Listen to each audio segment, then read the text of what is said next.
The salesman, a tall man with a severe limp, said the used Sony RX10 III could do everything but birds when he brought it over for me to examine.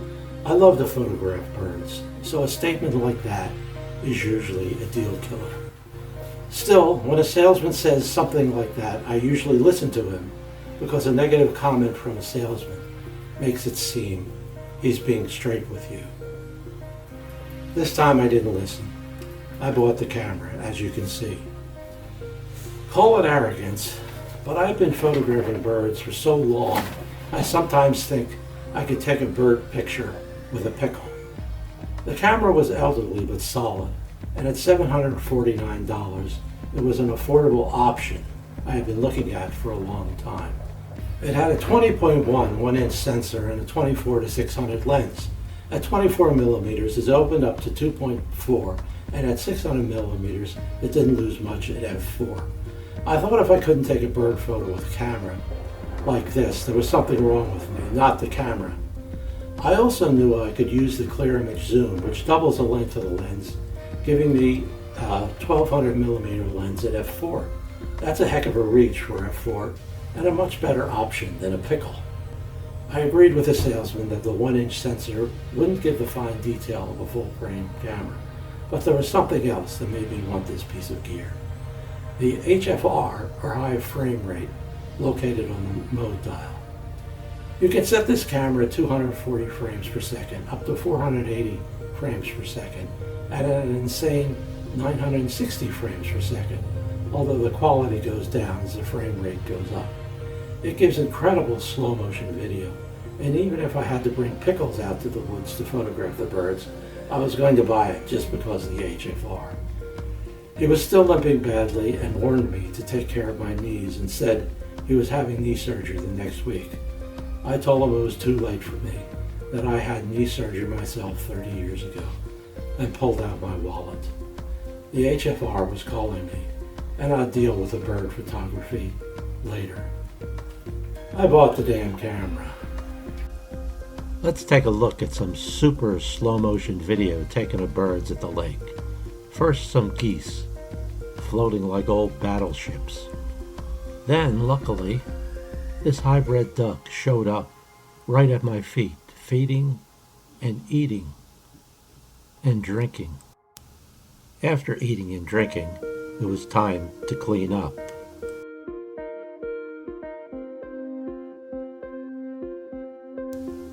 After filling his belly and cleaning his body, it was time to go on shore and preen.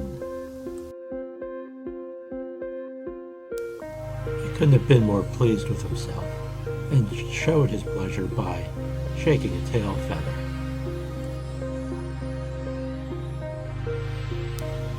Then a restful nap, and after that, a goodbye.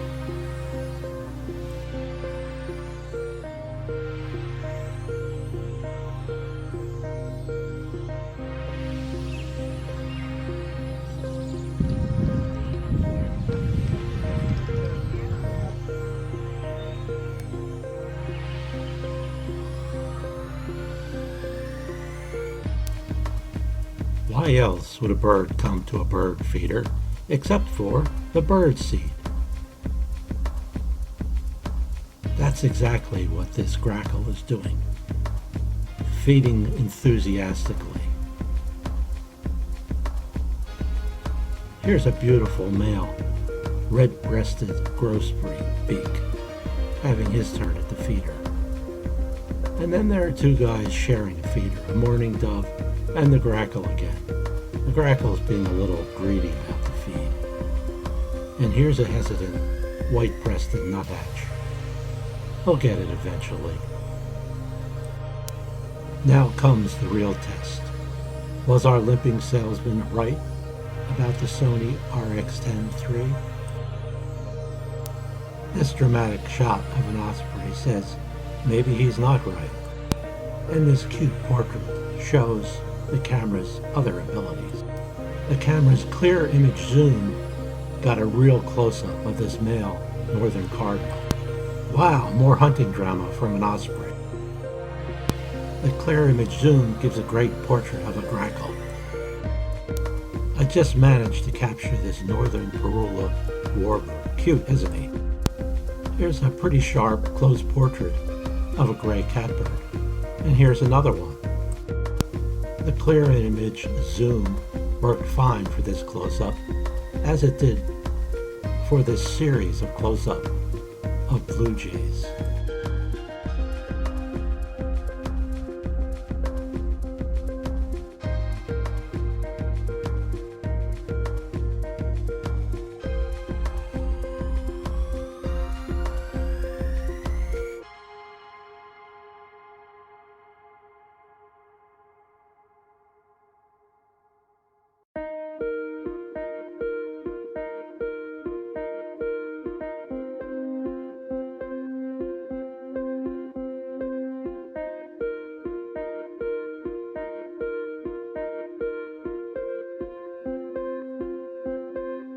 A mourning dove pauses before drinking from a mud hole. Check out the gorgeous water on this dark sunset photo of a duck. These cardinals were a little bit shy, but I still managed to get some pretty nice shots. Here's the female along the trail. Pretty, isn't she?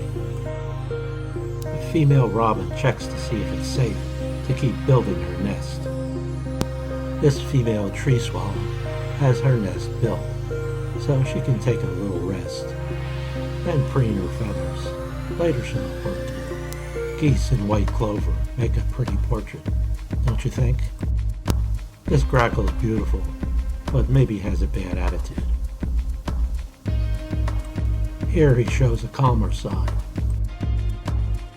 In this series of photos of a great blue heron, you can see how using the clear image zoom, or not using it, affects the photos. You can get really close, but sometimes at a lower resolution, the photo suffers. This series of male northern cardinal shows the variety you get with the camera at different distances.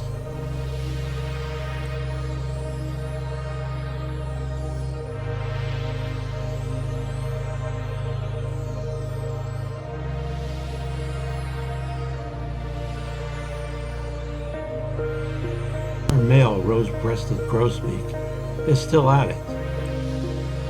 Our shy little nuthatch has given up and headed for a tree. And finally, our red-winged blackbird gets to show off his beautiful colors and just overall beautiful self. Thanks.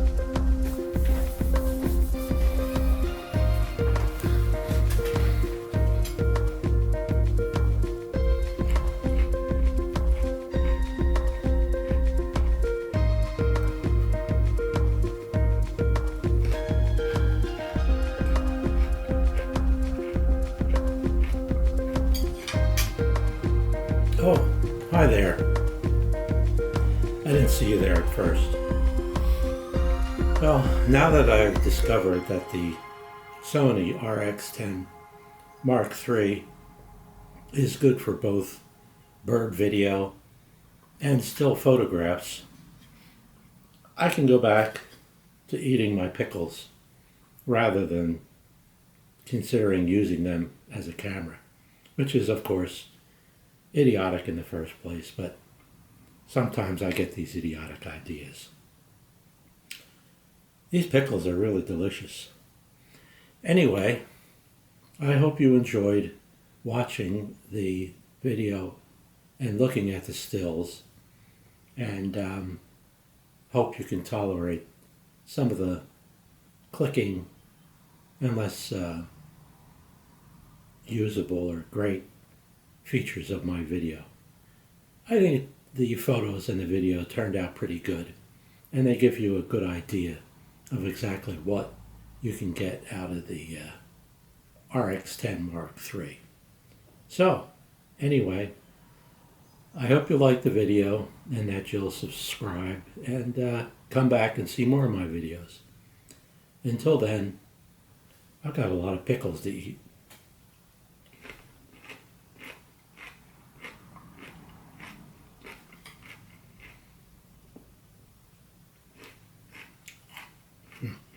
These are really good.